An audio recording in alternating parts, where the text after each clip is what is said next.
எடுத்துக்கிட்டீங்கன்னு வச்சுக்கோங்களேன், ஒரு ஒரு சாப்பாடு இருக்கு அப்படின்னா அது மேல ஆராய்ச்சி நிறைய பண்ணிக்கிட்டே இருப்பாங்க, தொடர்ந்து பண்ணிக்கிட்டே இருப்பாங்க.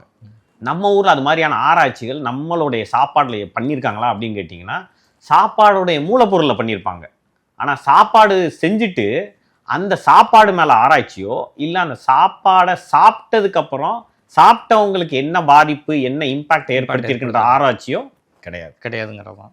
அப்ப காரணம் என்ன அப்படின்னா, பெருவாரி அந்த சாப்பாடு ஏன் அந்த சாப்பாடை நான் சொல்றேன் அப்படின்னா, அந்த சாப்பாடு மேல நம்ம ஆராய்ச்சி எதுவும் பட்டினது இல்லை. அது மேல ஒரு ஒரு ஆழ்ந்த அறிவு வந்து நமக்கு இல்லை. அது ஒரு முக்கியமான காரணம். ஏன்னா ஆழ்ந்த அறிவு இருந்திருந்ததுன்னு வச்சுக்கோங்களேன், தப்பை செய்ய மாட்டோம் நம்ம. ஆனால் நம்ம அதான் செஞ்சுட்டு இருக்கோம். ஏன்னா நம்ம அதை நம்புறோம். இதுதான் சரின்னு நம்ம நம்புறனால நம்ம நம்பிக்கையை தொடர்ந்து நம்ம செஞ்சுக்கிட்டே வரோம்.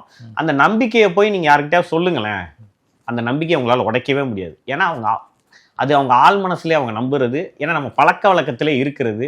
அது காலங்காலமாக நம்மளுடைய ஜெனரேஷனுக்கு அது தொடர்ந்துக்கிட்டே இருக்கிறனால